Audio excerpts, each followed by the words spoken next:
I never imagined that weekend in the Appalachian woods would mark the end of everything I knew about life, friendship, and myself. Ethan had planned the trip, a cozy getaway at a secluded cabin away from the chaos of the city. Zoe and I eagerly agreed, craving a retreat from the monotony of our daily routines. The cabin, nestled deep in the heart of the forest, seemed perfect. The air was crisp, the trees ancient and towering, their branches twisting like skeletal fingers against the sky. It felt otherworldly, both beautiful and unsettling. On our second day, while hiking, we stumbled upon a hollow tree. Zoe, always a curious one, reached inside and pulled out a leather-bound journal. Its cover was cracked and dry, like snakeskin, and the pages inside were brittle, yellowed with age. The smell of damp earth clung to it. "What do you think it is?" Ethan asked, his voice tinged with intrigue. "A diary, maybe? Or some creepy old spell book?" Zoe teased, flipping through its pages. It wasn't a joke for long. The journal was filled with strange symbols, cryptic writings, and detailed instructions on summoning a forest spirit, a witch, it claimed, who could grant eternal youth. The idea was ridiculous, but Zoe's eyes sparkled with excitement. "Let's try it," she suggested, half serious. I laughed nervously. "You can't be serious. It's just some old book." "Come on, Maya," Zoe insisted. "It's harmless fun. Besides, what if it's real? Don't you want to live forever, wrinkle-free?" Ethan grinned. "We've got nothing else to do tonight. Why not?" Against my better judgment, I agreed. It felt silly, almost like we were kids again, playing make-believe. That evening, we followed the instructions. The ritual required us to gather ingredients from the forest: wild herbs, bones from an animal carcass, and a small vial of blood. The blood was mine, just a shallow cut on my palm, enough to smear onto a leaf. Around midnight, we lit a fire outside the cabin. Zoe read the incantations aloud, her voice steady and confident. The words were guttural and alien, twisting her tongue in ways that sounded unnatural. At first, nothing happened. Ethan laughed and threw another log on the fire. "Well, that was anticlimactic," he said. Then the wind picked up. Not a gentle breeze, but a sharp, biting gale that snuffed out the flames in an instant. We were plunged into darkness, the forest around us suddenly alive with sound. Branches creaking, leaves rustling, distant animal cries. "Okay, very funny," I said, my voice trembling. "That wasn't me," Ethan replied, his face pale in the moonlight. A faint scratching noise began, low and steady, like claws dragging across the cabin walls. Zoe grabbed my arm. "Do you hear that?" she whispered. We rushed inside, slamming the door behind us. Ethan bolted it, though the thin wood felt like a feeble barrier against whatever was outside. "What did we just do?" I demanded. Zoe didn't answer. She was staring at the journal, her hands shaking. "It's not a witch," she finally said. "It's something else." The scratching grew louder, circling the cabin. Then came the whispers, faint at first, but growing more distinct.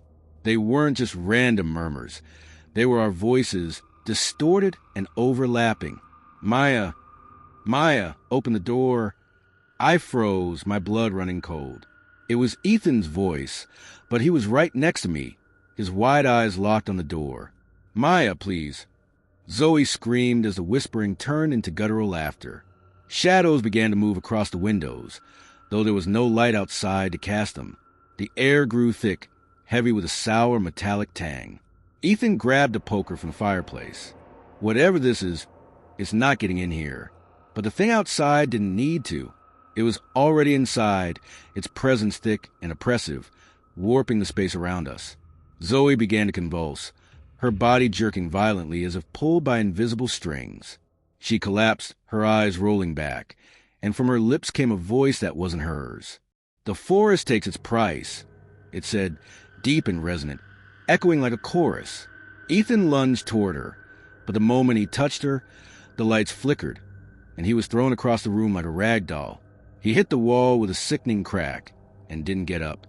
I don't remember how I got through the night. Time became meaningless, a blur of darkness and terror. The shadows taunted me, their voices relentless. Zoe's lifeless body lay crumpled on the floor, her face frozen in an expression of pure horror. By dawn, the cabin was silent. The first rays of sunlight pierced through the trees, bathing the room in an eerie glow. I stumbled outside, my legs trembling beneath me. Ethan and Zoe were gone. Not just their bodies, their existence. The forest had swallowed them whole. The journal lay on the porch, open to a page I hadn't seen before. Scrawled in blood-red ink was a single line: "The forest takes its price." I felt a sharp pain in my hands and looked down. My skin was wrinkled, liver spots marring the surface. My reflection in the window revealed an aged, haggard face I didn't recognize. The forest had taken its price from me, too. Now I sit alone, the journal clutched in my hands. I write this as a warning to whoever finds it. Don't summon what you don't understand. The forest never gives without taking. I always thought the stories were exaggerated. People love to make old, crumbling buildings into breeding grounds for ghosts and horrors that exist only in their minds. Ravencrest Asylum was no different, just another relic of the past, soaked in local legends. But when Sarah suggested we investigate the asylum for our live stream, I didn't hesitate. The place had an undeniable allure. Faded grandeur mixed with decay.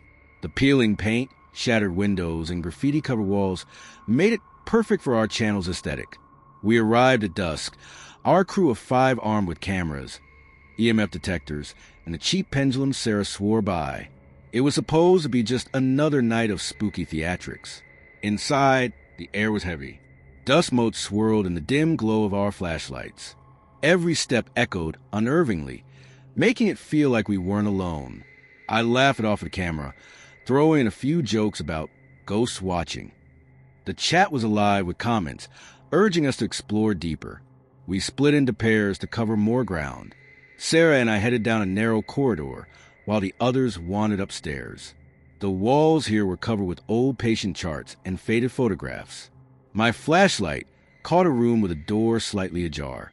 The name Evangeline was scrawled above it in faded red letters.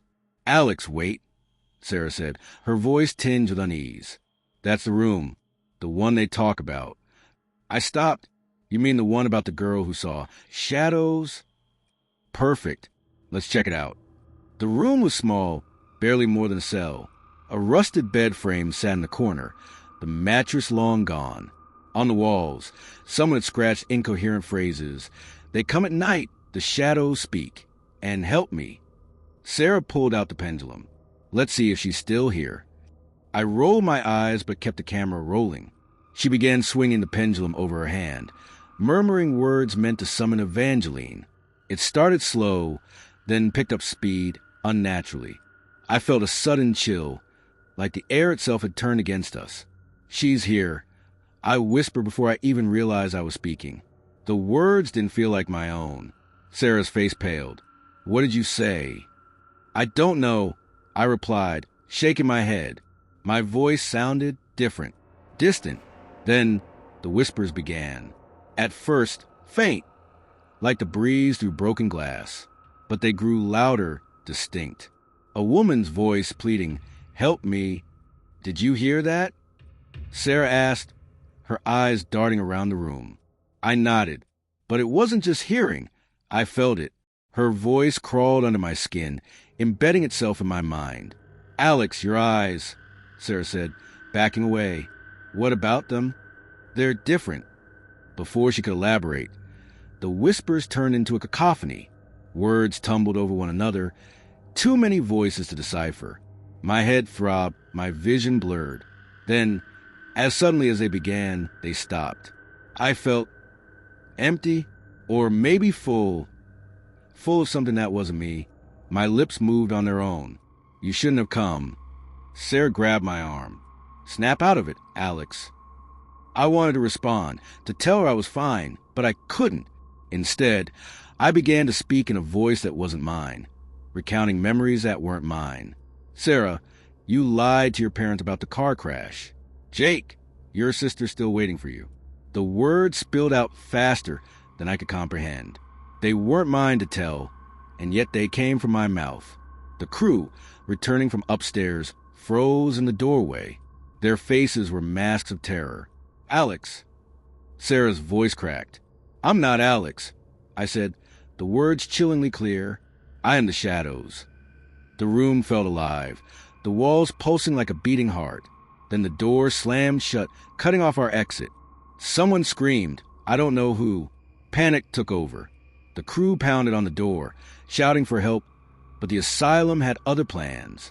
In the chaos, I felt my body moving without my control. I grabbed the camera and began filming the walls, scrawling nonsensical words with my fingers, though there was no ink. "She sees you too," I murmured over and over again. I wasn't alone in my head. Evangeline was there, her presence suffocating. I could feel her anguish, her rage. She wasn't just a victim. She was something darker now, something hungry. Time lost meaning. The others were screaming, pleading with me, with her, with the shadows. I could only watch as my body moved like a puppet. When I tried to fight back, I felt her grip tighten. "You let them in," she whispered inside my mind. "Now you'll never leave." The next thing I remember was silence. Cold, deafening silence.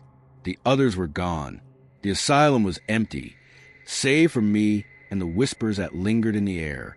When authorities found me, I was still in that room. The words, "She sees you too," covering every inch of the walls. My hands were raw, my nails broken and bloody. They asked me what happened, but I couldn't explain. How could I?